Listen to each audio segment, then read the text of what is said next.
Good morning students, मैं हूं आमिर और मैं पढ़ा रहा हूं आपको mathematics for BSc first year. आज जो हम टॉपिक स्टार्ट करने वाले हैं वो है लॉगरिथम ऑफ कॉम्प्लेक्स नंबर। आपने लॉग के बारे में इससे पहले भी थोड़ा बहुत तो पढ़ा ही होगा। हालांकि ये अब लॉग का जो चैप्टर था हमारे ज़माने में तो था 10th क्लास में, लेकिन उसके बाद से ये सिलेबस से हटा दिया गया था। लेकिन फिर भी बच्चों को थोड़ी बहुत नॉलेज तो होती है लॉग के बारे में। तो हम अब वो जो हम लॉग पढ़ते थे वो लॉग पढ़ते थे रियल नंबर्स के लिए। अब हम पढ़ने वाले हैं logarithms for complex number. Complex number का अगर हम लॉग लेंगे तो उसे हम किस तरह से ऑपरेट करेंगे या किस तरह से वो प्रोसेस किया जाएगा, इस बारे में हम इस चैप्टर में पढ़ेंगे। बहुत ही अच्छा चैप्टर है, आसान चैप्टर है, तो आप इसे मन लगाकर समझिए। इसे स्टार्ट करने से पहले कुछ बेसिक चीज़ें जो आपकी पहले से आपको शायद पता भी हों, मैं लेकिन फिर भी यहाँ पर डिस्कस करूँगा ताकि हमें आगे चलकर इसमें कोई प्रॉब्लम ना आए। जो कुछ एक छोटे मोटे फार्मूले आपने पहले से पढ़ रखे थे इसमें, जैसे कि लॉग, या ये कहें कि स्टार्ट यहाँ से करते हैं कि suppose a to the power x is equal to b। अगर कोई इस तरह से एक्सपोनेंशियल नंबर दिया हुआ है a की घात x बराबर b, और इसे हमें लॉग में कन्वर्ट करना हो तो हम किस तरह से करते हैं। तो इसके लिए हम क्या करते हैं, लॉग और जो बेस है वो यहाँ बेस में लगा देंगे, इज लॉग, और b हम यहाँ पर ले लेंगे, और x यानी कि जो घातें हैं, जो पावर्स हैं, वो राइट में चली जाएंगी। ठीक है, यानी कि हम ये कह सकते हैं कि b का लॉग बेस a पर कितना है, x है। तो इस तरह से हम ये भी कह सकते हैं कि दरअसल लॉग जो है, किसी नंबर का लॉग जो है वो आधार a पर घातों को बताता है, या आधार पर घातों को बताता है। लॉग किस चीज़ को बताता है, घातों को बताता है। ज़रा नंबर्स में हम अगर इसको एक बार समझें तो ज़्यादा अच्छा समझ में आएगा। मान लीजिए कि मैं लिखूँ 5 टू द पावर 3, 5 की घात 3, तो 5 की घात 3 कितना हो जाता है, 125, यानी कि 125। और अगर मैं इसको लॉग में कन्वर्ट करूं तो आप ये कहेंगे कि आधार 5 पर 125 का लॉग जो है वो क्या है, 3 है। समझ रहे हैं आप, 125 का आधार 5 पर जो लॉग है वो कितना है, 3 है। तो हमें पता चल रहा है कि ये जो लॉग है वो किसको बता रहा है, यहाँ पर एक्सपोनेंट्स यानी कि घातों को बता रहा है। ठीक है, एक और एग्जांपल ले लेते हैं। मान लीजिए यहाँ पर मैं लिखूँ 4 to the power 3 is equals to 64, तो या ये कहें 4 to the power 2 is equals to 60। तो आप ये कहेंगे कि 16 का आधार 4 पर, आधार 4 पर, बेस 4 पर इसका जो लॉग है वो कितना है, 2 है। यानी 4 टू द पावर 2 जो है वो 16 हो जाता है। ठीक, तो अगर मैं आपसे ये कहूँ कि बताओ लॉग 100 एट बेस 10 कितना होगा, तो ऑटोमेटिकली आप कहेंगे 2। या मैं ये कहूँ कि लॉग 16 एट बेस 2 क्या होगा, तो आप समझ रहे हैं ना, लॉग 16 का लॉग आधार 2 पर आप क्या कहेंगे, 4, क्योंकि 2 की 4 घातें 16 बनाएंगी। 2 की घात 4 जो है वो किसके बराबर हो जाएगा, 16 के बराबर हो जाएगा। एक और ले लेते हैं। मान लीजिए मैं यहाँ पर लिखूँ 27, तो लॉग 27 बेस 3 पर कितना होगा, तो आप सोचिए कि इस बेस की कितनी घातें मैं यहाँ पर लूँ कि 27 बन जाए, तो आप कहेंगे 3 टू द पावर 3। ठीक है, तो log 27 at base 3 is equal to 3। इसका अपोजिट भी हम कर सकते हैं। किसी लॉग के नंबर को हम एक्सपोनेंशियल में कैसे बदलेंगे। अगर कोई नंबर लॉग में दे रखा है और उसे मुझे एक्सपोनेंट्स में कन्वर्ट करना है तो हम क्या करेंगे, तो सीधी बात है कि अगर मैं ऐसे लिखूँगा log a at base b is equal to c, तो ये आधार होता है, ये घातें होती हैं, इसका मतलब हम इसे लिखेंगे b की घात c बराबर a। तो अब कोई भी नंबर अगर आपको इस तरह से घातों में यानी कि एक्सपोनेंट्स की फॉर्म में दिया हो तो आप उसे लॉग में, या लॉग में कोई नंबर दिया हुआ है तो उसे आप घातों में यानी कि एक्सपोनेंट्स में बदल सकते हैं। ठीक है, और कुछ एक छोटे मोटे फार्मूले जो आपने शायद पहले भी पढ़ रखे होंगे 10th में, 11th में या 12th में, आपको पहले बताए गए थे कि लॉग m इंटू n, किसी भी आधार पर, आधार यहाँ कुछ भी हो सकता है, किसके इक्वल होगा, log m plus log n। मान लीजिए कि यहाँ पर मैंने आधार a ले रखा है, तो फिर आधार यहाँ भी a होगा और यहाँ भी a होगा। log m इंटू n किसके बराबर होगा, log m plus log n के बराबर होगा। इसी तरह से log m अपॉन n आधार a पर किसके बराबर होगा, log m minus log n के बराबर होगा। ठीक है, log m to the power n आधार, देखिए यहाँ अगर आधार a है तो फिर इसका मतलब ये है कि सब जगह आधार a ही चल रहा है। ठीक है, और अगर यहाँ पर आधार जो है वो e है तो इसका मतलब ये जो है कि यहाँ सब जगह आधार जो है वो e है। और सबसे मेन और इम्पॉर्टेंट बात कि जब आधार कुछ भी ना लिखा हो, अगर मैं यहाँ पर कुछ भी नहीं लिखता हूँ, सिंपल मैं यहाँ पर log m upon n equal to log m minus log n लिख रहा हूँ, यानी मैंने आधार यहाँ पर इंडिकेट नहीं किया, शो नहीं किया, तो इसका मतलब ये होता है कि यहाँ पर आधार जो है वो क्या है, e है। ठीक है, जब आधार कुछ भी ना लिखा हो तो आप समझ जाएं कि वहाँ पर आधार दरअसल क्या है, e है। ठीक, इसी तरह से log m की घात n बराबर क्या होगा, ये जो घातें होती हैं वो कहाँ आ जाती हैं, आगे आ जाती हैं, तो n log m हो जाता है। ठीक, इसके अलावा अगर log m या ये कहूँ कि log a at base b है, log a at base b, यहाँ पर आधार जो है वो क्या है, b है, तो आप इसे लिख सकते हैं log a at base e upon log b at base e, यानी कि आधार यहाँ पर क्या था, b था, और इस आधार को मुझे अगर e में बदलना है तो इसके लिए फार्मूला होता है, जो ऊपर वाला नंबर है जो यहाँ पर log के साथ नंबर था, log a ऐसे ले लिया बेस e पर, और जो नीचे आधार है उसे भी log के साथ ले लिया, log b at base e। ठीक है, मतलब अगर मैं ये कह रहा हूँ कि यहाँ पर अगर लिखा हुआ है log 3 एट बेस 4, यानी कि log 3 किस आधार पर, 4 आधार पर। अब आधार यहाँ क्या 4 है, लेकिन आपको किस में बदलना, e में, तो आप इसे कैसे लिखेंगे, log 3 ऊपर लिख देंगे, log 4 नीचे लिख देंगे। क्या लिखेंगे, log 3 ऊपर लिख देंगे, log 4 नीचे लिख देंगे, और दोनों जगह बेस क्या लगा देंगे, e लगा देंगे, अलग अलग।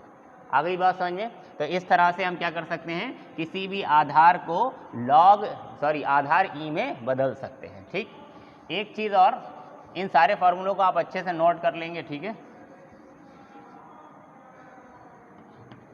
अगर e की पावर log x है, e की पावर log x, देखिए मैंने log में कोई आधार लगाया नहीं है, इसका मतलब यहाँ आधार e है, इसलिए मैं यहाँ नहीं लगा रहा हूँ। नहीं लगा होने का मतलब ये है कि आधार जो है वो क्या है, e है। तो अगर e की घात में log x है तो इसका मान जो है वो क्या आएगा, जस्ट x आएगा।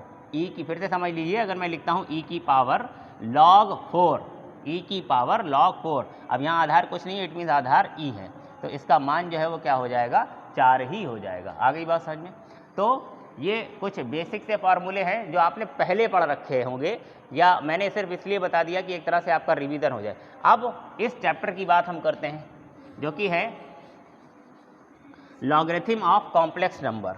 ठीक है, तो अब किसी कॉम्प्लेक्स नंबर का लॉगरिथम जब हम लेंगे, मान लीजिए, क्योंकि हम लॉग किसका लेने वाले हैं, कॉम्प्लेक्स नंबर का, यानी कि सम्मिश्र संख्या का। अब कोई भी सम्मिश्र संख्या जो होती है वो किस फॉर्म में होती है, x प्लस आई वाई के रूप में होती है। कोई भी कॉम्प्लेक्स नंबर जो होगा वो किस तरह से होगा, x प्लस आई वाई की फॉर्म में होगा, या a प्लस आई बी की फॉर्म में होगा। तो अगर हम इसका लॉग लेंगे, ठीक है, तो इसका लॉग जो होता है वो क्या हो जाता है, 1/2 log x square plus Y square plus आई tan inverse y upon x, ये हमारा फॉर्मूला है। ठीक है, क्योंकि x प्लस आई वाई क्या है, x प्लस आई वाई जो है हमारा एक कॉम्प्लेक्स नंबर है, तो इस कॉम्प्लेक्स नंबर का जब मैं यहाँ पर लॉग लूँगा तो वो कितना आएगा, 1/2 log x square plus Y square plus आई tan inverse y upon x।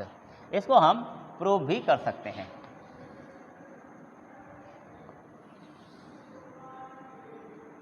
ठीक है, ये जो कॉम्प्लेक्स नंबर है x प्लस आई वाई, डेट x प्लस आई वाई, क्योंकि ये एक सम्मिश्र संख्या है तो इसको मैं इस तरह से लिख सकता हूँ, r cos theta plus i sin theta, लिख सकता हूँ ना।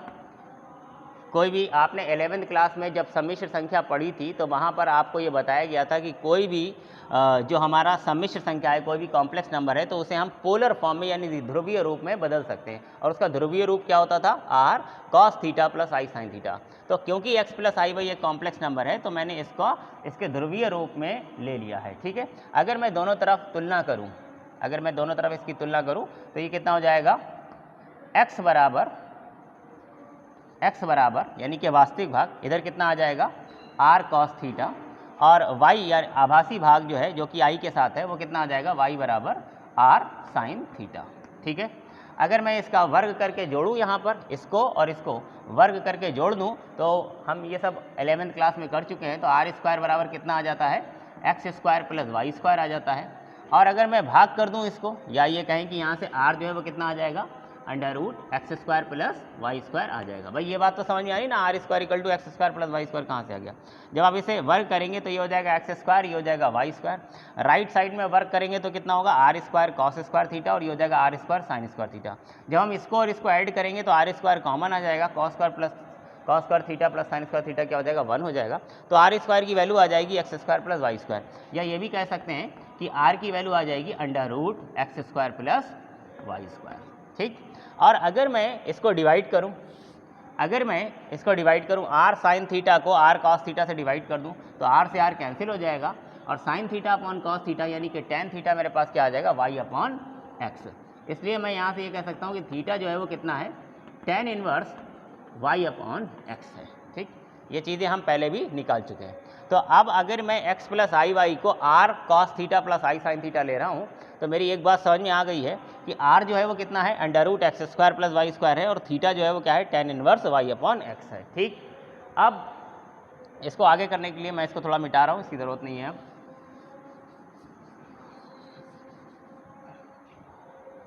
अब देखिए x प्लस आई वाई को मैंने क्या ले रखा है, R cos theta plus i sine theta, और आपको पता है कि यहाँ पर r क्या है, under root X square plus Y square, और थीटा क्या है, tan inverse Y upon X है। अब आगे अगर हम इसे समझें तो r और ये जो cos theta plus i sine theta है, आपको पहले ही चैप्टर में मैंने आइलर थ्योरम बताई थी कि e to the power i theta कितना होता है, cos theta plus i sine theta. अगर आपको याद हो, अगर आपने पहले शुरुआत के पार्ट्स नहीं देखे हैं तो आप उनको जा करके देखें। जब मैंने शुरुआती लेक्चर्स में, शायद सेकंड लेक्चर में ही जब मैं फॉर्मूले बता रहा था, तब मैंने आपको आइलर थ्योरम बताई थी कि e की घात आई थीटा जो है वो किसके बराबर होता है, cos theta plus i sine theta. तो इसका मतलब ये है कि मैं इसको cos theta plus i sine theta को लिख सकता हूँ e की घात आई थीटा। ठीक है, ये किसका मान आ गया है मेरे पास, x प्लस आई वाई का। तो अगर मैं इसका लॉग लूँ दोनों तरफ, तो जब मैं इसका लॉग लूँगा तो लॉग x प्लस आई वाई किसके बराबर आएगा, लॉग x प्लस आई वाई बराबर आ जाएगा लॉग r इंटू ई की घात आई थीटा। अब अभी हमने आपको बताया कि log m इंटू एन किसके बराबर होता है, log m plus log n। तो मैं इसको ब्रेक कर सकता हूँ, यानी कि मैं इसको लिख सकता हूँ log r और प्लस log e की घात आई थीटा। ठीक, अगेन मैंने आपको बताया था, देखिए तीसरा फार्मूला जो लॉग में बताया था कि log m की घात n जो होती है तो वो घात n आगे आ जाती है, यानी कि ये हो जाएगा आई थीटा log e। ठीक, तो मैं इसको लिख लूँगा log r प्लस आई थीटा आगे आ गया, और ये हो गया log e। अब log e है और यहाँ पर देखिए कुछ भी नहीं लगा हुआ, इसका मतलब आधार e है। अब log e का आधार e पर मान क्या होगा, तो हमें पता है कि log a at base a कितना होता है, 1 होता है। यानी अगर किसी नंबर का हम log उसी आधार पर निकाले तो क्या आएगा, 1 आएगा। जाहिर सी बात है कि a की घात 1 ही तो a होगा, तो log e at base e इसका मान क्या हो जाएगा, 1 हो जाएगा। अगर नहीं याद है तो आप लिख लीजिए कि log e आधार e पर कितना होता है, 1 होता है। ठीक, तो अगर मैं यहाँ पर 1 पुट कर दूँ तो मेरे पास क्या आ गया, log r प्लस आई थीटा। क्या आ गया है, log r प्लस आई थीटा, क्योंकि इसका मान क्या हो गया, 1 हो गया। ठीक, आप ध्यान दीजिए, अभी मैंने आपको r क्या बताया था, r था under root X square plus Y square plus I, और थीटा मैंने क्या बताया था, tan inverse Y upon X. तो हम यहाँ पर रखेंगे तो हमारे पास यही फार्मूला आ जाएगा, क्योंकि देखिए under root X square plus Y square आया था, तो अंडर रूट का मतलब होता है घात 1/2, और वो घातें कहाँ आ जाएंगी, आगे आ जाएंगी। तो 1/2 log X square plus Y square plus I tan inverse Y upon X आ जाएगा। चलिए मैं लिख ही देता हूँ, इसको मिटा देता हूँ। तो जब हम इसको आगे सॉल्व करेंगे, किसकी वैल्यू में निकाल रहा था, ये log x प्लस आई वाई की। तो log x plus I Y is equal to log r। तो r मतलब under root X square plus Y square और plus I tan inverse I theta. तो थीटा का मान कितना आया था, tan inverse Y upon X. अब क्योंकि X square plus Y square पर अंडर रूट है, और अंडर रूट का मतलब क्या होता है, पावर 1/2, पावर 1/2।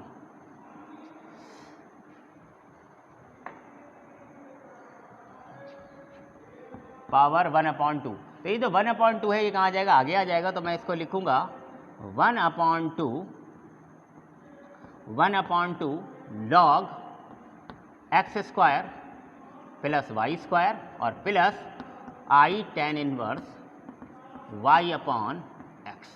ठीक है, ये फॉर्मूला आ गया है मेरे पास log x प्लस आई वाई का। ओके, तो आप इसको अच्छे से तैयार कर लें और लर्न भी करें क्योंकि इसका इस्तेमाल बहुत है। ठीक है, तो ये आपका पहला फॉर्मूला था, इसको मैं मिटा रहा हूँ अब।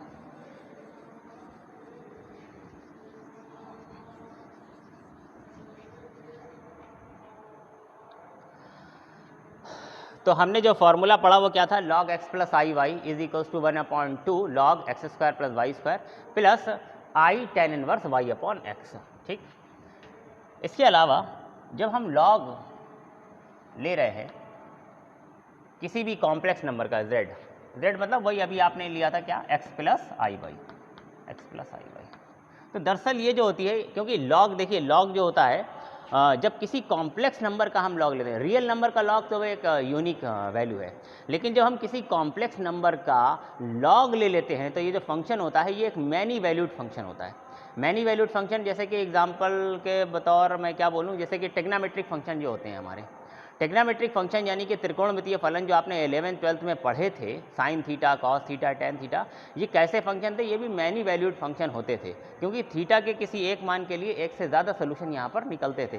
तो आपने ध्यान दिया होगा कि 11th क्लास में आपको वो त्रिकोणमितीय इक्वेशन समीकरण बताई गई थी, टेग्नामेट्रिक इक्वेशन बताई गई थी, तो वहाँ पर आप क्या करते थे, साइन थीटा बराबर साइन अल्फा वाली जब सिचुएशन आती थी तो आप थीटा बराबर अल्फा नहीं लिखते थे बल्कि इसका जनरल मान लिखते थे, क्योंकि थीटा के एक से ज़्यादा मान हो सकते हैं, है। तो वहाँ पर हम थीटा इक्वल टू क्या लिखते थे, n पाई प्लस -1 की घात n इंटू अल्फ़ा।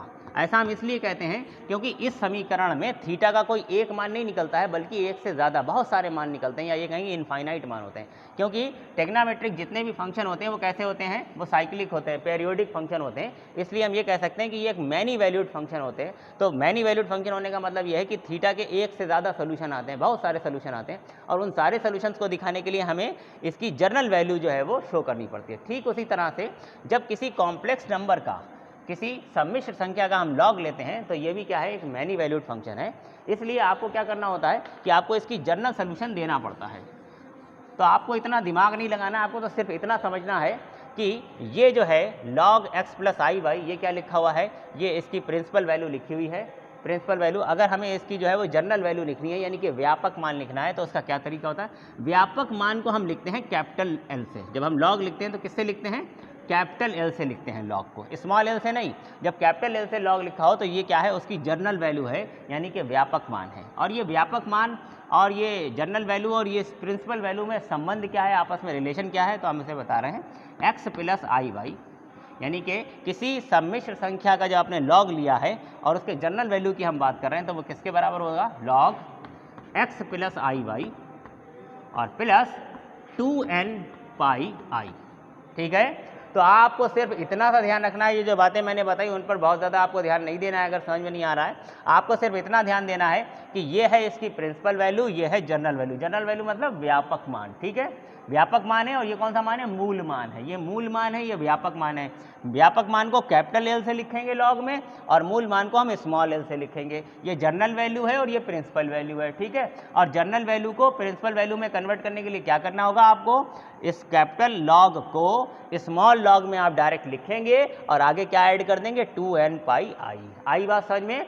एक एग्जांपल लेके बताता हूं, जैसे कि मैंने लिखा log 3 + 4i और आप इसे प्रिंसिपल में कन्वर्ट करना चाहते हैं तो आपको बस कुछ भी नहीं करना है, स्मॉल r से आप इसे लिख दीजिए बिना किसी चिंता के, ठीक है, 3 + 4i और आप आगे इसमें क्या करेंगे, 2n पाई आई जोड़ देंगे, बस, ठीक है। अब इसका फॉर्मूला हमको पता है आगे प्रोसेस करने के लिए, है ना। हमने आपको अभी फॉर्मूला बताया था, x प्लस आई वाई का फॉर्मूला क्या था, log, या ये कहेंगे 1/2 log x² + y² और प्लस आई tan इनवर्स y/x। ठीक, तो आपको अभी फिलहाल ये दो फॉर्मूले याद रखें, एक फॉर्मूला ये और एक फॉर्मूला ये, यानी कि जनरल वैल्यू को आप मूल, जिसे कहना चाहिए प्रिंसिपल वैल्यू में कैसे कन्वर्ट करेंगे, या ये कहूँ कि व्यापक मान को मूल मान में कैसे कन्वर्ट करेंगे, ठीक है।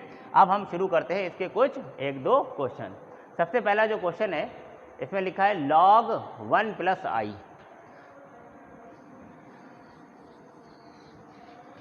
बहुत ही आसान क्वेश्चन है, इसमें ज़्यादा टेंशन लेने की कोई ज़रूरत है नहीं, डायरेक्ट बस फार्मूला पुट करना है और वैल्यू निकाल देनी है। कह रहे हैं प्रूव दैट, क्वेश्चन नंबर 1 जो है, prove that log 1 plus I, log 1 plus I equals 1 upon 2 log 2, 1 upon 2 log 2 and plus I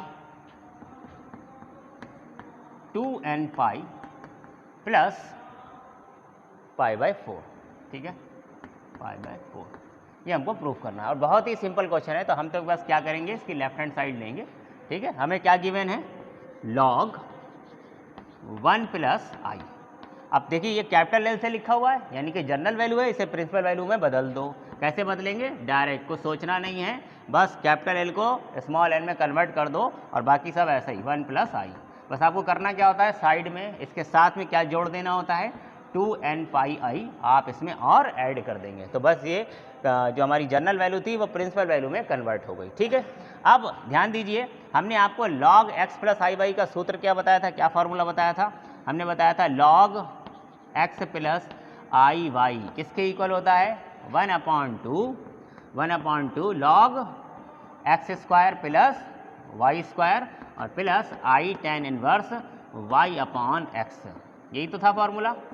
तो अब इस पर आप फॉर्मूला अप्लाई कर दीजिए, तो मेरे पास इसका मान आ जाएगा log 1 plus i is equals to 1/2, इसमें फॉर्मूला लगा रहे हैं log x प्लस आई वाई में। देखिए log x प्लस आई वाई, यानी कि x का मान यहाँ क्या है 1 और y का मान क्या है 1, तो इसमें मैं फॉर्मूला लगा रहा हूँ, तो क्या हो जाएगा 1/2 log x square plus Y square, तो x क्या है 1, 1 का स्क्वायर, प्लस y क्या है 1, 1 का स्क्वायर, ठीक है,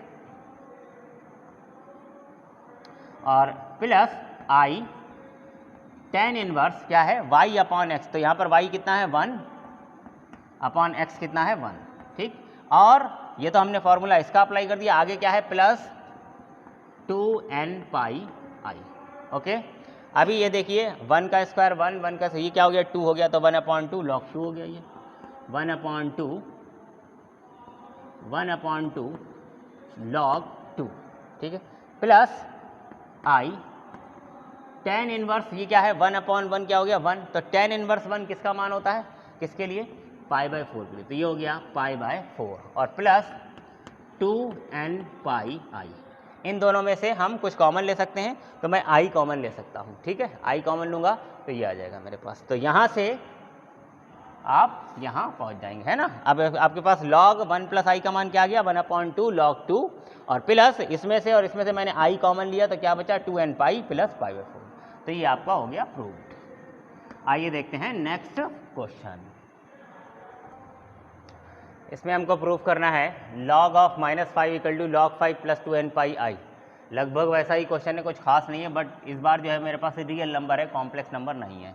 तो हम क्या करेंगे, इसे कॉम्प्लेक्स में कन्वर्ट करेंगे। log ऑफ जो -5 है, पहले तो हम इसे अपनी प्रिंसिपल वैल्यू में कन्वर्ट करते हैं, तो इसे हम क्या लिखेंगे log ऑफ -5 और प्लस 2n पाई आई, ठीक है। कैपिटल लॉग को, ये जो कैपिटल एल से जो लॉग है जिसको मैं जर्नल वैल्यू बोलता हूँ, इसे प्रिंसिपल वैल्यू में कन्वर्ट करने के लिए क्या करना होता है, बस 2n पाई इसमें ऐड करना होता है, जोड़ना होता है। अब यहाँ पर हमें पता है log x प्लस आई वाई का फॉर्मूला हम लगा सकते हैं, लेकिन यहाँ पर मेरे पास -5 है, तो इसको हम लिख सकते हैं -5 और प्लस 0 आई, है ना। अब ये a प्लस आई बी की फॉर्म में आ गया है, इसमें हम फॉर्मूला अप्लाई कर देंगे और ये है 2n पाई आई आ गई। इसमें आप फॉर्मूला लगा दीजिए, तो इसका फॉर्मूला कितना था, log x प्लस आई वाई का फॉर्मूला क्या था 1/2, या ये कहें कि log √x square plus Y square, लिख सकता हूँ ना मैं, log √x square plus Y square. 1/2 को मैं इधर इस बार अंडर रूट में ले रहा हूँ, ठीक है। तो x स्क्वायर मतलब -5 का स्क्वायर और प्लस y कितना है, y देखिए यहाँ पर 0 है, तो 0 प्लस i tan इनवर्स कितना हो जाता है y अपॉन एक्स, तो y कितना है यहाँ पर 0 अपॉन x कितना है -5 और प्लस 2n पाई आई, 2n पाई आई। तो बताइए ये -5 का स्क्वायर कितना हो जाएगा 25, ये तो 0 ही है, 25 का स्क्वायर रूट कितना हो जाएगा 5, तो ये हमारे पास आ गया log 5 और i tan इनवर्स 0 अपॉन -5, ये तो 0 ही रहेगा और tan इनवर्स 0 क्या होता है 0, तो 0 की i से मल्टीप्लाई ये गायब हो गया। इसका मतलब मेरे पास क्या बचा है 2n पाई आई प्लस 2n पाई आई, ठीक। तो मेरे पास आ जाएगा log 5 प्लस 2n पाई आई।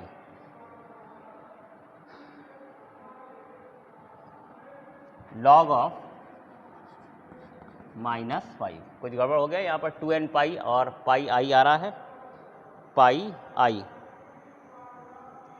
0/-5, सॉरी 0 नहीं है क्योंकि ये -5 है। देखिए जो हमारा कॉम्प्लेक्स नंबर था, सॉरी रियल नंबर था, वो क्या था, -5 था। तो -5 कहाँ पर आ जाएगा, यहाँ पर, इसलिए इसका जो एंगल आएगा वो कितना आएगा, पाई आएगा, सॉरी। तो यहाँ पर मैंने 0 कर दिया इसको, तो ये है आई, और tan इनवर्स 0/-5 कितना हो जाएगा, पाई। ओके, tan पाई की वैल्यू भी क्या होती है, 0 होती है। ओके, तो प्लस 2n पाई आई, 2n पाई आई। अब इसमें से मैं पाई कॉमन ले लूँगा, log ऑफ 5, और प्लस इसमें से मैं कॉमन ले सकता हूँ पाई आई, या सिर्फ आई कॉमन ले लूँ।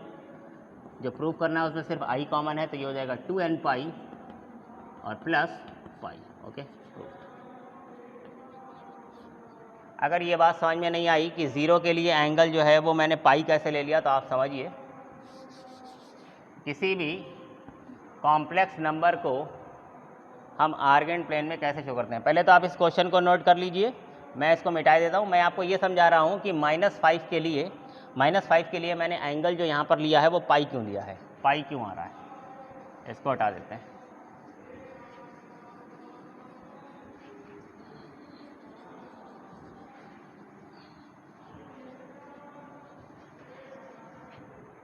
ध्यान से समझिएगा, कोई ऐसी ख़ास बात नहीं है।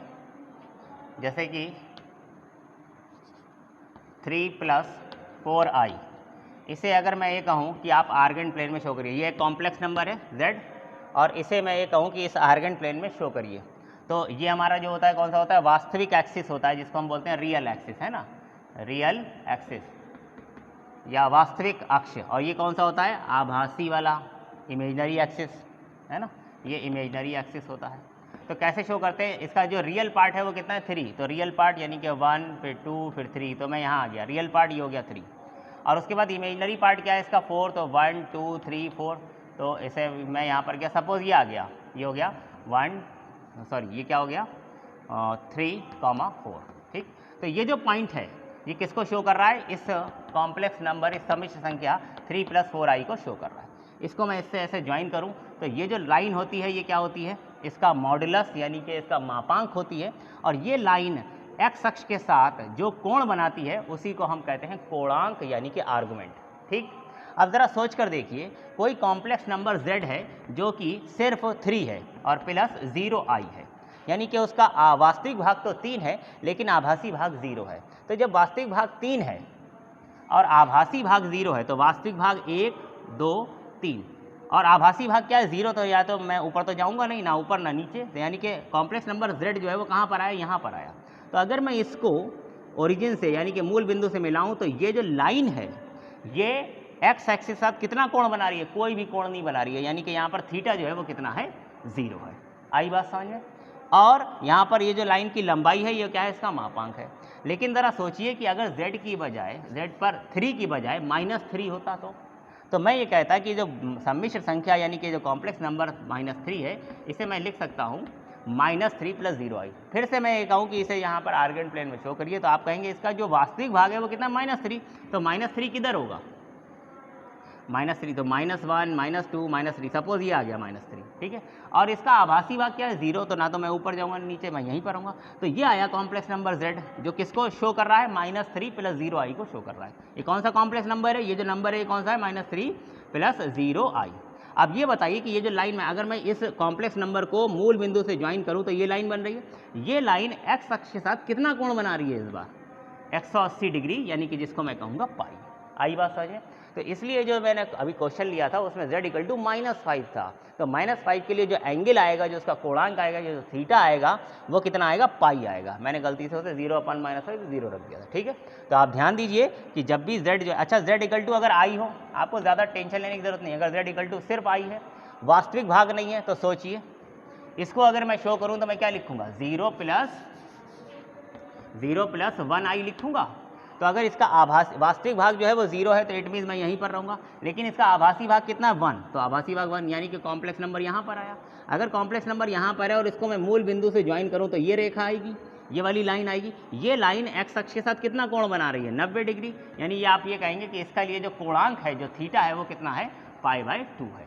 ठीक, अगर z इक्वल टू -i हो जाए तो -i, तो -i हो जाएगा, तो -i का क्या मतलब होगा, 0 प्लस -1 इंटू आई। ऐसे मैं लिख सकता हूँ -i को 0 इंटू -1 इंटू आई। तो अब इसका जो वास्तविक भाग है वो कितना है, 0 है, वास्तविक भाग कितना है, 0, लेकिन आभासी भाग जो है वो कितना है, -1। तो -1 किधर होगा, नीचे की तरफ, यहाँ कहीं होगा।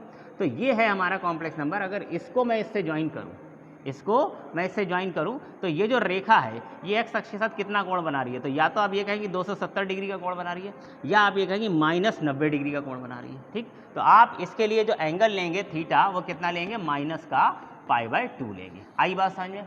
तो अगर आप फिर से मैं आपको समराइज कर दूं कि z इक्वल टू अगर +5 है सिर्फ, तो इसके लिए थीटा जो है वो कितना होगा, 0 होगा। अगर z इक्वल टू -5 है तो इसके लिए थीटा जो है वो कितना होगा, इसके लिए थीटा पाई होगा, -5 इधर आएगा। अगर z इक्वल टू सिर्फ i हो जाए तो इसके लिए थीटा जो है वो कितना हो जाएगा, π/2 यानी कि 90 हो जाएगा। और z इक्वल टू अगर -i आए तो इसके लिए थीटा इक्वल टू -π/2 या 3π/2 आप ले सकते हैं। 3π/2 ज़्यादा हो जाता है क्योंकि हमें इसमें एंगल जो लेना होता है वो या तो आप +180 तक ले सकते हैं या -180 तक, उससे ज़्यादा नहीं ले सकते। तो 3π/2 इसके लिए सही नहीं है, आप इसके लिए थीटा इक्वल टू -π/2 लीजिए। तो उम्मीद है कि ये बात आपकी समझ में आ गई होगी। आइए देखते हैं एक और क्वेश्चन। इसमें कहा गया है find the general value of log i। अब देखिए यहाँ पर log जो है वो स्मॉल l से लिखा गया है और कह रहे हैं फाइंड दी जनरल वैल्यू, इसकी जनरल वैल्यू फाइंड करनी है। तो इसकी जनरल वैल्यू तो ये होगी भाई, कैपिटल L से लिखेंगे हम log i, और इसे सिंप्लीफाई करने के लिए हम इसे वापस प्रिंसिपल वैल्यू में कन्वर्ट करते हैं, कैसे, log i, और साथ में क्या ऐड कर देते हैं, 2n/i। तो भाई ये क्या है, ये इसकी जनरल वैल्यू है। जब हम इसमें 2n/i ऐड करते हैं, जब हम इसमें 2n/i ऐड करते हैं तब ये जनरल वैल्यू बनती है। तो ये है जनरल वैल्यू, और इसको हमें इसकी वैल्यू फाइंड करनी है। तो वैल्यू फाइंड करने के लिए हम क्या करेंगे, इसे हम लिख सकते हैं log। अब देखिए यहाँ पर log के साथ क्या, i, और i के लिए थीटा जो है अभी अभी हमने आपको बताया कि थीटा कितना होता है, π/2 होता है। ठीक है, तो अब मैं इसको लिख सकता हूँ 0 प्लस i इंटू 1 और प्लस 2n/i, है ना। अब इसमें आप फार्मूला लगा दीजिए log x plus i y का, तो क्या होता है 1/2 log कितना आ जाता है, log 1/2 तो आगे लगा ही लिया तो √t लगा सकते हैं। तो 1/2 log x² plus y², x² कितना हो गया 0 और y² कितना हो गया 1 का square, plus i tan inverse कितना हो जाएगा, tan इनवर्स 1/0 और प्लस 2n/i। ठीक, ये कितना हो जाएगा 1/2 log 1, भाई 0 तो 0 है, 1 का स्क्वायर कितना हो जाएगा 1, और log 1 की वैल्यू कितनी होती है, याद रखिए log 1 की वैल्यू क्या होती है, 0 होती है। log 1 इज 0 बेसी पर। ठीक, तो इसकी वैल्यू तो 0 हो जाएगी, प्लस i, अच्छा tan इनवर्स 1/0 मतलब इनफाइनाइट, इनफाइनाइट मतलब π/2। और वैसे भी हमें पता है क्योंकि यहाँ पर जो कॉम्प्लेक्स नंबर है वो क्या है, i, तो i के लिए जो पूर्णांक आता है अभी अभी मैंने आपको बताया था कितना होता है, π/2 होता है, ये मैंने आपको पहले ही बता दिया था। तो यहाँ पर जो आने वाला है tan इनवर्स 1/0 यानी कि इनफाइनाइट, तो tan इनवर्स इनफाइनाइट कितना हो जाएगा, π/2, और प्लस ये आगे क्या है 2n/i। ओके, अब देखिए log 1 का वैल्यू जो है वो क्या है 0 है, तो ये तो पूरा एलिमिनेट हो गया। तो मेरे पास बचा है i π/2 प्लस 2n/i। तो इसमें से अगर हम देखें तो मैं पाई और i कॉमन ले सकता हूँ, पाई i, इसमें से पाई और i मैंने कॉमन ले लिया। जब मैं इसमें से पाई और i कॉमन ले लूँगा तो ये क्या बचेगा 2n, और प्लस इसमें से पाई और i कॉमन निकल गया तो ये हो जाएगा 1/2। तो यही हमारा आंसर है। ठीक है, कुछ क्वेश्चन मैं आपको होमवर्क में दे देता हूँ, वो आप ट्राई करेंगे घर पर। बहुत आसान क्वेश्चन है, इसमें ज़्यादा कुछ दिमाग लगाने की ज़रूरत नहीं है, सीधे सीधे फार्मूला लगता है, बस प्रिंसिपल वैल्यू और जनरल वैल्यू इतना ही पूछा जाता है, इससे ज़्यादा और कुछ नहीं। तो मैं कुछ क्वेश्चन यहाँ पर लिखे दे रहा हूँ, वो आप घर पर ट्राई करेंगे। आप अगर जनरल वैल्यू पूछी जाए तो उसमें 2n/i ऐड करके सॉल्व करेंगे। तो question number 4, find the general value, find the general value. तो दो क्वेश्चन एक साथ मैं लिख देता हूँ, find the general value.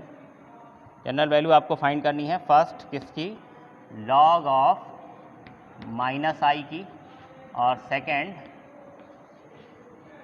log √i की, √i की। और एक क्वेश्चन है 5, उसमें कह रहे हैं show that log 1 plus e to the power I theta is equals log 2 cos theta by 2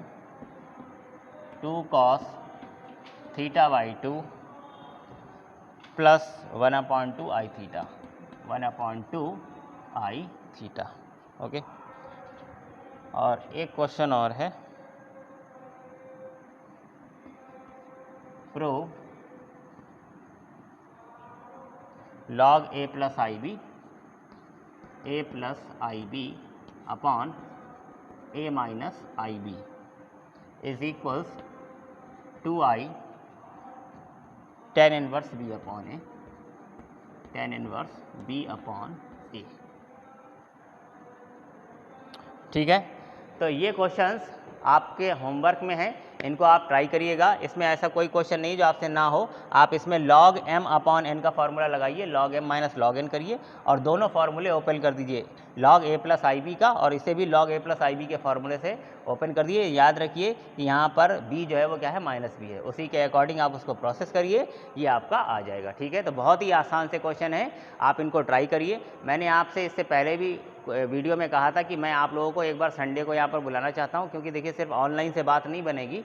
मैं चाहता हूँ कि संडे टू संडे आप सब जो है मेरे पास यहाँ पर आ जाएं, तो मैं आपको 1-1.5 घंटा यहाँ पर ऑफलाइन पढ़ा दूँ, ताकि आपके पिछले डाउट्स क्लियर हो जाएं और क्लासेस थोड़ी सी फास्ट चल पाएँ, ठीक है, क्योंकि सिलेबस जो है वो बहुत ज़्यादा है। तो जब आप लोग ये वीडियो देखें तो मुझे कॉल करें, मेरा नंबर है 91988, वैसे नंबर मैं पहले भी दे चुका हूँ, आप इस पर मुझे कॉल करें 9198869984। आप जब मुझे कॉल करेंगे सारे बच्चे, तभी मैं आपको अपना टाइम बता पाऊँगा और कहाँ पर बुलाना ये बताऊँगा।